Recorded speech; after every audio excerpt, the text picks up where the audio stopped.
नमस्कार दोस्तों, इस वक्त की बेहद बड़ी खबर आ रही है। 2024 के लोकसभा चुनाव के नतीजे हम सबके बीच हैं और तमाम एग्जिट पोल को धता बताकर जो नतीजे सामने आए हैं उसने भाजपा के पैरों तले जमीन खींच ली है। जी हां दोस्तों, दिलचस्प जितने देश भर के आंकड़े हैं उतने ही दिलचस्प राज्यवार आंकड़े भी हैं जिसने कहीं ना कहीं भाजपा की आंखें खोल दी है और पैरों तले जमीन खींचने का काम किया है। पूरी खबर आपको जरूर बताएंगे दोस्तों, लेकिन उससे पहले अगर आपको भी ऐसा लगता है कि ये जो आंकड़े हैं, जो नतीजे हैं, वो नए सवेरे का संकेत है तो वीडियो को लाइक और चैनल को सब्सक्राइब करके बेल आइकन जरूर दबाइएगा और कमेंट में लिखिएगा जय हिंद। और इसी के साथ दोस्तों खबर में आगे आपको ये भी बताएंगे कि नीतीश कुमार किसी भी वक्त बड़ा फैसला लेकर भाजपा को सत्ता से दूर कर सकते हैं। ये इस वक्त की बेहद बड़ी खबर सूत्रों के हवाले से आ रही है और इसके लिए संपर्क करना भी शुरू कर दिया गया है जेडीयू और टीडीपी से, जो इस वक्त किंग मेकर की भूमिका में आ चुके हैं। दोस्तों पूरी खबर आपको बता रहे हैं, लेकिन वीडियो को लाइक करना मत भूलेगा। दरअसल दोस्तों आपको बता दें कि 2024 के लोकसभा चुनाव का पूरी तरीके से अंत हो चुका है, नतीजे भी सामने आ चुके हैं। भले ही एनडीए का गठबंधन यहां पर आगे चल रहा हो, बहुमत से आगे हो, लेकिन जिस प्रकार से अब की बार 400 पार के दावे किए गए थे वो एकदम धता बताते हुए जो यहां पर आंकड़े सामने आए हैं उसने पूरे देश को चौंका दिया है। और आपको बता दें कि भारतीय जनता पार्टी जो 400 पार के नारे दे रही थी वो अकेले दम पर जो है वो सरकार बनाने में विफल होती नजर आ रही है और फिर से एक बार गठबंधन की राजनीति का दौर इस देश में आ चुका है। जी हाँ दोस्तों, अब गठबंधन संभाल पाना किस पार्टी के लिए कितना मुसीबत भरा होगा ये देखना होगा, लेकिन एक तरीके से चेक एंड बैलेंस की जिसकी आवश्यकता इस देश को थी, क्योंकि भले ही वो लोकसभा से बिल पास कराने की बात हो या फिर किसान आंदोलन की बात हो, हमने देखा कि तमाम संस्थाएं यहाँ पर घुटन महसूस कर रही थी और लोकसभा से कई सारे कानून बिना किसी कमेटी को पास किए, बिना किसी विशेष चर्चा के पास करा लिए जा रहे थे। राज्यसभा में भी जो संख्या बल है, जो जनादेश पिछली बार 2019 में जनता ने दिया था, उसका दुरुपयोग होते हुए दिख रहा था। लेकिन अब आंकड़े कुछ ऐसे आए हैं जिसने भाजपा के उन नेताओं को जोरदार तमाचा मारा है जो देश के संविधान को बदलने तक की बात कह देते थे। जी हाँ दोस्तों, आपको बता दें कि देश के संविधान में अगर कोई मेजर अमेंडमेंट करना है तो वो आर्टिकल 368 के तहत करना होता है, जिसमें प्रेजेंट एंड वोटिंग का 2/3 हिस्सा चाहिए होता है, यानी कि स्पेशल मेजॉरिटी चाहिए होता है। और इस स्पेशल मेजॉरिटी से दूर देश की जनता ने भाजपा को कर दिया है और एनडीए गठबंधन को कर दिया है, जिसके बाद अब कोई भी बड़ा और मेजर फैसला बिना गठबंधन के लोगों को साथ में लिए बिना नहीं हो पाएगा। और जिस प्रकार से विपक्ष मुक्त राजनीति पिछले 10 सालों से इस देश में चल रही थी, कम से कम उसका अंत 2024 के इस लोकसभा चुनाव में हो गया है। और जो आंकड़े आए हैं उसके बाद दोस्तों आपको बता दें कि विपक्षी दलों ने, कांग्रेस ने नैतिकता के आधार पर प्रधानमंत्री मोदी से इस्तीफे की मांग कर ली है। जी हाँ दोस्तों, आपको बता दें कि एक तरीके से ये आरोप लगा रहे हैं कि भारतीय जनता पार्टी यूपी जैसे बड़े राज्य में एरोगेंट हो गई थी। और इतना ही नहीं, बृजभूषण सिंह के खिलाफ जिस प्रकार का आंदोलन यहाँ पर दिल्ली में हुआ उसको नजरअंदाज करते हुए उसके बेटे को टिकट दी गई और वहां पर जनता ने जब अपना फैसला सुनाया तो भाजपा की नींद उड़ गई। वहीं बात की जाए अगर अयोध्या की, जहां पर रामलला विराजे हैं, वहां पर भी बीजेपी को तगड़ा झटका इस 2019 के लोकसभा चुनाव में लगा है। और दोस्तों कल जब हमारी पूरी नजर आंकड़ों पर थी तो बीच में यह खबर भी निकल के आई थी कि खुद प्रधानमंत्री नरेंद्र मोदी, जो कि लाखों के वोटों से 3-4 लाख वोट के अंतर से कभी बनारस जीता करते थे, उनके खुद के जीत पर प्रश्न चिन्ह लग गया था जब रुझान आ रहे थे और अजय राय ने उनको एक बार पछाड़ भी दिया था। बात की जाए अमेठी की, जहां पर स्मृति ईरानी ने पिछले कांग्रेस के दिग्गज नेता राहुल गांधी को हराकर वहां पर सांसद बनी थी, उनको भी जनता ने इस बार अमेठी से नकार दिया है। और इसी के साथ तमाम वीवीआईपी सीटें ने उत्तर प्रदेश में बड़ा संकेत भारतीय जनता पार्टी को दिया है और वो जो संकेत है वो कहीं ना कहीं सकारात्मक संकेत है और देश में बदलाव का सूरज उगाने के लिए संकेत आया है। और इसी के साथ विपक्षी दल के नेताओं ने यहां पर प्रधानमंत्री मोदी का नैतिकता के स्तर पर इस्तीफा मांगना शुरू कर दिया है। हालांकि दोस्तों क्या कब रिपोर्ट आएगी, पल पल की अपडेट आप तक पहुंचाते रहेंगे, लेकिन इस वक्त सबसे दिलचस्प है बिहार और यहां पर टीडीपी पार्टी और जेडीयू का जो एक इक्वेशन सामने आ रहा है वो एक ऐसा खतरनाक इक्वेशन है जो बीजेपी को सत्ता से मसरूफ करने के लिए काफी है। जी हाँ दोस्तों, आपको बता दें कि इस वक्त जो आंकड़े हैं हमारे सामने उसके मुताबिक एनडीए को 290 से कम सीटें मिलती नजर आ रही है, कभी वो आंकड़े 290 भी चले जा रहे हैं। ये स्थिति स्पष्ट होने में कुछ समय और लग सकता है, लेकिन दोस्तों आपको बता दें कि ये जो आंकड़े हैं इसने इंडिया गठबंधन को एकदम खुशी की लहर उसमें आ चुकी है, क्योंकि 237 सीटें इंडिया गठबंधन के खाते में आ चुकी है। और वहीं अन्य की बात की जाए तो अन्य के पास 16 सीटें हैं। अब ऐसे में उत्तर प्रदेश बेहद दिलचस्प बना हुआ है, क्योंकि यहाँ पर 80 की सीटों में से बीजेपी को बड़ा नुकसान हुआ है। आधे से भी कम सीटें भाजपा महज 36 सीटें जीत पाई है, जबकि इंडिया गठबंधन 43 सीटें जीत चुकी है और बसपा से ज़्यादा तो अन्य के खाते में आ चुका है। और बसपा पूरी तरीके से उत्तर प्रदेश से बसपा का सफाया हो चुका है। जी हाँ दोस्तों, आपको बता दें कि बसपा जो कि इंडिया गठबंधन में नहीं आई थी, उससे फायदा हुआ है समाजवादी पार्टी और अखिलेश यादव को, और बसपा का सुपड़ा साफ उत्तर प्रदेश में हो चुका है और एक भी सीट बीएसपी को नहीं मिलते नजर आ रही है। तृणमूल कांग्रेस की बात अगर हम करें दोस्तों, तो टीएमसी ने अपना जलवा बरकरार रखा है और भारतीय जनता पार्टी को डबल डिजिट छूने में भी कड़ी मशक्कत वहां पर करनी पड़ी और यहां पर तृणमूल कांग्रेस ने अपना जलवा कायम रखते हुए 30 सीटों पर जीत दर्ज कर ली है। कांग्रेस पार्टी 1 सीट पर और बीजेपी को महज 11 सीटें वहां पर कड़ी मशक्कत के बाद मिल पाई है। तो दोस्तों, तमाम दावों को धता बता दिया है यहाँ पर जनता के जनादेश ने। और पश्चिम बंगाल में जिस प्रकार से दावे भाजपा द्वारा किए जा रहे थे, वो पूरी तरीके से यहाँ पर झूठे साबित हुए हैं। और अगर बात की जाए दक्षिण के राज्यों की, तो तमिलनाडु ने बीजेपी को जबरदस्त तरीके से रुलाया है, जहां पर भाजपा का खाता तक भी नहीं खुल पाया है। जी दोस्तों, तमिलनाडु में भाजपा का खाता भी नहीं खुल पाया है। अन्नामलई पर सबकी निगाहें थी कि उनका नेतृत्व, चमत्कारी नेतृत्व कोई फायदा पहुंचाएगा, लेकिन ऐसा नहीं हो सका है। और आपको बता दें कि समाजवादी पार्टी 38 सीटों के साथ उत्तर प्रदेश में कांग्रेस के बाद की बड़ी पार्टी बन गई है, लेकिन ऐसा अभी कहना मुमकिन नहीं होगा, क्योंकि कुछ आंकड़े जो डीएमके के आ रहे हैं वो अभी ऊपर नीचे चल रहे हैं। डीएमके 38 सीटों पर आगे चल रही है, बीजेपी के खाते में भी एक आता है, कभी चला जाता है। जब पुख्ता नतीजे आएंगे तो भी हम आपको बताएंगे दोस्तों। लेकिन आपको बता दें कि अगर डीएमके 1 सीट और गंवा देती है तो समाजवादी पार्टी देश की तीसरी सबसे बड़ी पार्टी बनकर उभर जाएगी। पहले नंबर पर बात की जाए तो बीजेपी जो कि 239 सीटों पर है, कांग्रेस जो कि यहां पर ट्रिपल डिजिट टच कर चुकी है, 100 सीटों के आसपास है, और टीएमसी 30 सीटों के आसपास है। तो वहीं समाजवादी पार्टी 38 सीटों के साथ यहां पर तीसरे नंबर पर सबसे बड़ी पार्टी देश की बनने जा रही है। जिसके बाद यहां पर कहा जा सकता है कि यूपी के लड़कों ने उत्तर प्रदेश में धमाल मचा दिया है और उत्तर प्रदेश जिसके सहारे दिल्ली की गद्दी पर बैठने के ख्वाब हर एक पार्टियां देखती हैं, उस उत्तर प्रदेश में धूल चटाने का काम यहां पर भारतीय जनता पार्टी को कर दिया है यूपी के लड़कों ने। और इसके बाद आपको बता दें दोस्तों कि 2 सीटों पर जहां जहां से राहुल गांधी चुनावी मैदान में उतरे थे, भले ही वो वायनाड हो या फिर वो बरेली हो, दोनों ही जगह से जबरदस्त बम्पर सीटों वोटों के साथ यहां पर वो जीते हैं। और दोनों ही सीटों में अब एक पर उपचुनाव भी कराना होगा, लेकिन दोनों ही सीट कांग्रेस पार्टी के लिए एकदम सेफ सीट है। और यहां पर आपको बता दें कि रायबरेली, जिसमें सोनिया गांधी ने कहा था कि मैं आपको अपना बेटा सौंप रही हूं, उस रायबरेली ने हाथों हाथ राहुल गांधी को स्वीकार कर लिया है। लेकिन अमेठी, जहां से वो कभी सांसद हुआ करते थे, वहां की जनता भी कहीं ना कहीं राहुल गांधी का इंतजार कर रही थी।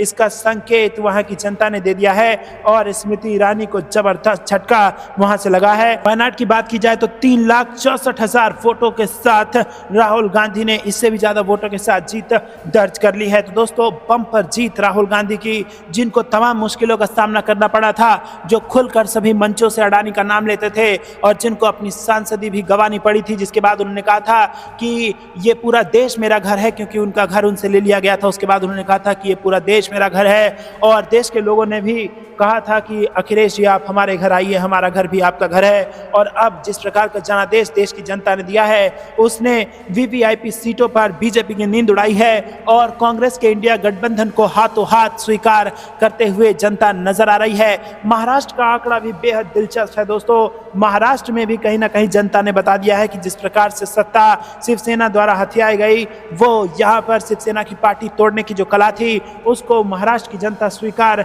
नहीं करती है। और इसीलिए आपको बता दें 48 में से 29 सीटें इंडिया गठबंधन के झोली में गिरा दिया है महाराष्ट्र की जनता ने। और वही कहीं ना कहीं आपको बता दें कि ये जनता ने बड़ा संकेत दिया है और इसका असर अब आगे आने वाले विधानसभा चुनाव में भी स्पष्ट रूप से नजर आएगा। हरियाणा में भी कांग्रेस पार्टी का जबरदस्त यहाँ पर जो परफॉर्मेंस है वो देखने को मिला है और इसने अब बीजेपी को सोचने पर मजबूर कर दिया है। और उन नेताओं की की बोलती बंद कर दी है। जो संविधान को ही बदल देने की बातें किया करते थे, उन नेताओं की बोलती इस वक्त बंद हो चुकी है, क्योंकि जो 2/3 मेजॉरिटी, जो स्पेशल मेजॉरिटी चाहिए होती है कॉन्स्टिट्यूशनल अमेंडमेंट बिल के लिए, उससे भारतीय जनता पार्टी या फिर यूं कहिए कि एनडीए गठबंधन पूरी तरीके से मशरूफ हो चुका है और दूर जा चुका है उससे। और इसके बाद ये नतीजे भारत में बदलाव के नए सूरज की ओर इशारा कर रहे हैं। और इतना ही नहीं, आपको ये भी बता दें कि शेयर मार्केट ने भी बड़ा संकेत इस देश में दिया है। आपको जो कुछ भी लगता है दोस्तों कमेंट में जरूर बताइए। वीडियो को लाइक नहीं किया तो लाइक जरूर कीजिएगा। रुक करते हैं अगली ब्रेकिंग न्यूज की तरफ। 1 मिनट, मोदी जी जब वो कहता है सोनिया गांधी जी का जर्सी गाय, अरे शर्म नहीं आया था मोदी जी? जमान कट के नहीं गिर गया था जब तुमने ये बोला था हमारे सोनिया जी का जर्सी गाय? एक माँ कोख साहब भी पैदा हुए हैं और वो भी पैदा हुए हैं। हम देश के औरत ने गठबंधन पर बड़ी हमलावर है, कह रहे हैं कि भाई ये झूठों का गठबंधन है, ये ठगबंधन है, इंडिया गठबंधन। पहले उनके पास में इतना गठबंधन था, क्यों धीरे धीरे करके छोड़ दिया? सारे देश शिवसेना के नेता उनको छोड़ा, हमारा नीतीश छोड़ा, एलजेपी के जे विलास पासवान का बेटा ये भी छोड़ने वाला है और हमारे गठबंधन में बिहार से देखिए एक सवाल है, बिहार से है सुशासन बाबू, बड़ा इस समय तेज घोड़ा दौड़ा रहे हैं, कह रहे हैं कि भाई प्रधानमंत्री हम ही बनेंगे। यहाँ देख लो हम घोड़ा दौड़ेगा, दौड़ता है। बिहार के हमारे लाला जो है ना तेजस्वी यादव, अरे वो चिराग बानी, अरे वो देश में ऐसा झंडा गरेगा, इंडिया। अच्छा, तेजस्वी जी एक बयान दिए हैं, बड़ा विपक्ष में उन्होंने जिस तरीके से बयान दिया तो भाजपा हमलावर थी, कह रहे थे कि भाई राम मंदिर बना रहे हो, कोई बीमार पड़ेगा तो हॉस्पिटल चाहिए ना। तो इस बयान पे आप लोग क्या नाराज हैं या ठीक ठाक? ये तो चाहता है देश बीमार हो ये मोदी, मैं तो कह मोदी के पोलियो मार दे। नहीं, पोलियो पिया अभी। ये मोदी बीमार हो जाए इनके लिए हम अभी ऑक्सीजन का रस्सी लगा देंगे। अगर राम मंदिर में सब कुछ हो रहा है तो अभी कोरोना आया था तो सब लोग क्यों हॉस्पिटल गए?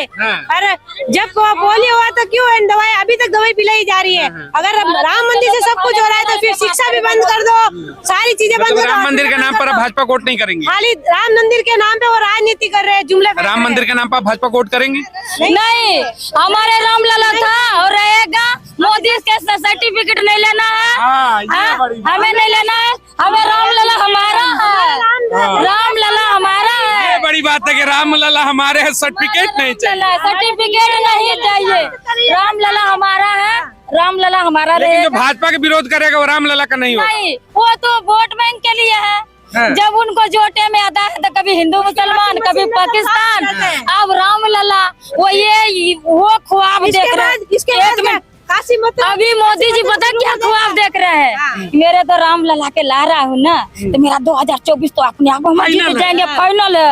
अरे मोदी जी रिजल्ट आते आते तुमको ऐसे मारेंगे, कैच करने वाला नहीं मिलेगा। राम जी के नैया पार नहीं लगाएंगे। नहीं, रामलला मेरा भी है। रामलला आपके नाम पर बहुत खिलवाड़ हो रहा है। मोदी जी के 2024 में उखाड़ को फेंकेगा। 56 इंच के सीना वाले को आएगा। कह रहे 56 इंच का सीना है, पाकिस्तान भी रोता है, चाइना भी रोता है, विदेश में एकदम डंका है, डंका ही डंका है।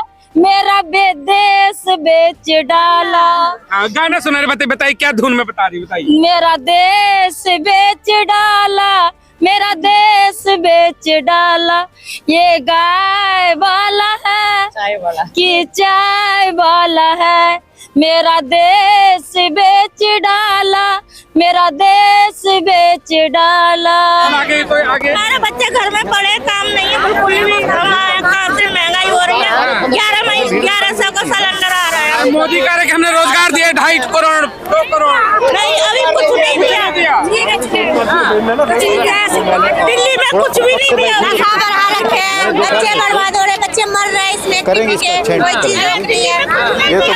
सिलेंडर को लेकर क्या कहेंगे? महंगा अपने उत्तराखंड में कर रहे हैं, हमारे यहाँ कुछ भी नहीं। 450 रुपए का था, आज 1200 रुपए का सिलेंडर है। 1200 का सिलेंडर आ रहा है। मंदा नहीं है, गांधी के तो आता था 400 के, यहाँ से सब्सिडी मिलती थी। 400 आता था, तब भी तो स्मृति ईरानी कहती कि महंगा है। नहीं सही कह रहे हैं आप। जब स्मृति ईरानी सरकार बदल रही है, अगर महंगा चाहिए बदल रही है, सरकार करनी हो बदलेगी। बदल देंगे। बदल देंगे। मोदी का राशन भी तो दे दिया यार। राशन दे रहा तो क्या है, महंगा राशन, 100 रुपया का राशन नहीं है क्या है? हाँ, 100 रुपया राशन से कोई वोट नहीं मिलेगा। नहीं, कोई वोट नहीं है। मंदिर के नाम पे वोट मिलेगा। मंदिर के नाम पर भी नहीं मिलेगा। मंदिर तो कोई वो तो भगवान है ना, वो तो सबके भगवान है, उस पर वोट नहीं देंगे। नहीं नहीं, वो तो सबके भगवान। मंदिर के नाम पे वोट मांगा जाएगा तो देंगी। नहीं नहीं, कि महंगाई पर? वो तो सबके महंगाई पर? महंगाई पर मुद्दा होना चाहिए। महंगाई पे मुद्दे मंदिर के मुद्दे पे वोट नहीं होगा। नहीं, वो क्यों होगा? चलिए आइए थोड़ा और भी इन लोगों को सर की नहीं, वोट करते हैं। तो 24 चुनाव में सर क्या प्रमुख मुद्दे की अगर हम बात करते हैं, राम मंदिर को लेकर के जिस तरीके से बीजेपी फ्रंट फुट पर है, मुद्दा राम मंदिर ही होगा या फिर महंगाई रोजगार पर भी बातें होंगी? इससे तो लोग भूल जाएंगे इस मुद्दे को। तो बेरोजगारी, महंगाई मेन मुद्दा ये रहेगा। ये तो भूल जाएंगे तो आर्जी चीज है, सब कुछ जाने सब राम के, वो कोई इसमें कोई आप कह रहे हैं भूल जाएंगे। यहाँ हर चट्टी चौराहे पर हर जगह राम की एकदम ग्लोबलाइजेशन किया जा रहा है, एकदम ग्लोबल लेवल पर। वो तो पहले से ही राम का तो सब लोग जानते हैं, भाई राम है, लेकिन ये तो अपने हवा बना रहे, वैसे इससे कोई फर्क नहीं पड़ेगा। कोई नहीं फर्क पड़ेगा। कोई फर्क नहीं। लगता है कि मतलब इंडिया गठबंधन वाकई में 24 में सत्ता परिवर्तित कर आप देगी। देखो 100% सत्ता इंडिया की आएगी। हाँ। 100% बदलाव होगा। बदलाव होगा। इंडिया गठबंधन में थोड़ा सीटों को लेकर के जो विवाद चला यूपी में, ये तो आपसी वो है, सब सुलझ जाते हैं, घर के विवाद। All is well. All is well. क्या कह रही है बताइए? भगवान के बीच में क्यों आते हैं? अरे हम कहा ला रहे भाई, सरकार दिन भर प्रचार कर रही है। भगवान है, सोते टाइम राम, जागते टाइम राम, उनकी पूजा तो हर समय लोग करते हैं। राम की पूजा करेंगे लेकिन राम के नाम पे वोट नहीं देंगे। आप वोट नहीं देंगे? नहीं नहीं, ये कह रहे कि पूजा तेज से हमने करेंगे। मंदिर में बैठा दी वोट नहीं, दीजिए। पूजा करेंगे भगवान को, भगवान के बिना तो कुछ भी नहीं है। वो तो उन्होंने जन्म अच्छा दिया। दिवाली तो मनेगी ना 22 को? दिवाली दिवाली मनेगी। दिवाली मनेगी। राम के आने की खुशी रहेगी। हाँ, हाँ, हाँ, लेकिन वोट किस पे पड़ेगा? महंगाई पर। महंगाई पर। मुद्दा महंगाई होगा। ये देखिए बड़ी चीज है कि महंगाई ही मुद्दा होगा, भले ही राम के नाम पर वोट पड़े, या फिर जिस तरीके से कहते हैं ना कि 22 को दीपावली भी मनाएंगे। तो क्या कहेंगे 24 में, मोदी जी राहुल गांधी? हम तो राहुल गांधी। हाँ, मोदी जी जाएंगे। मोदी जी जाएंगे। हाँ, क्या झोला वोला लेके जाएंगे क्या? खाली हाथ जाएंगे। झोला छीन लेंगी? झोला छीन लेंगे। हाँ, हाँ, झोला छीन लेंगे। मोदी का जो झोला तो कम से कम जाने दीजिए आप लोग। नहीं, झोला भी नहीं झोला नहीं ले जाएंगे, केतली ले जाएंगे। अच्छा केतली ले हाँ, जाएंगे। केतली ले जाएंगे अब। मोदी जी से फिर चाय बिचवाएंगी। हाँ, फिर बचवाएंगे चाहे, जब वो काम करे थे वही काम फिर करेंगे वो। अरे मंदिर बनवा दिए, वोट दीजिए।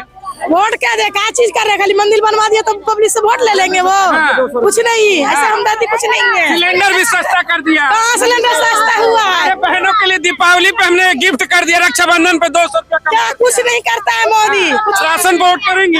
नहीं नहीं, कुछ नहीं। राहुल गांधी हाँ जी, इस बार सत्ता बदलेगी? हाँ जी, बदलेगी। क्या कहेंगे, इस बार सत्ता बदल रही है? हाँ जी, हाँ जी। राहुल गांधी की वापसी हो रही है? राहुल गांधी।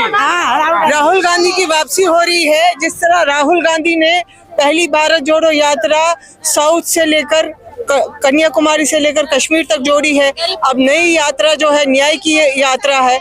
न्याय ही चाहिए हिंदुस्तान के लोगों को, क्योंकि जब से ये भाषण वाली सरकार आई है जो कह रही है कि मैं मुफ्त में राशन दे रहा हूँ, ये खाली भाषण वाली जो है सरकार है।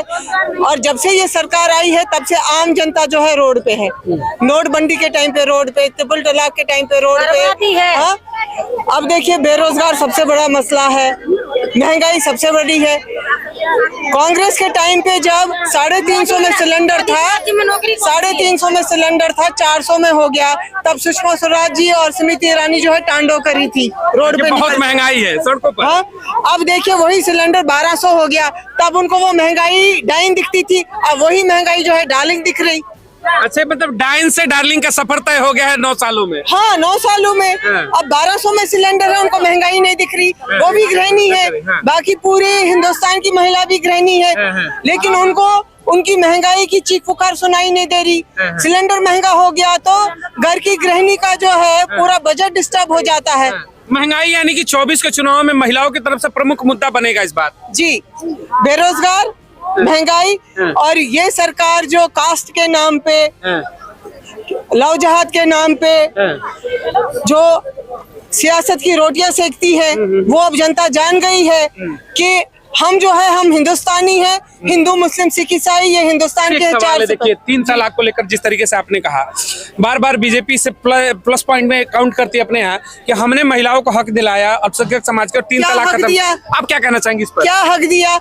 नरेंद्र मोदी ने ये भी कहा कि एक औरत 10 आदमियों के साथ सो के भी अपने हस्बैंड के पास जा सकती है, ये अधिकार दिया, ये फ्रीडम दी।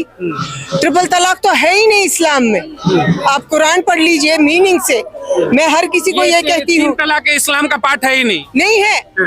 एक साथ आप ट्रिपल तलाक दे नहीं सकते, और उसमें आपको गवाह रहना है, कोई ना कोई विटनेस रहना है। आप ऐसे नहीं बोल सकते हैं। पहले आपको तलाक बैन देना है, दैट इज सिंगल तलाक। फिर उसके बाद 100 महीने जो है इद्दत के पीरियड के दिन रहते, वो गुजारने के बाद फिर आप दूसरा तलाक देना है, फिर जाके तीसरा तलाक है। एक साथ आप ट्रिपल तलाक दे ही नहीं सकते।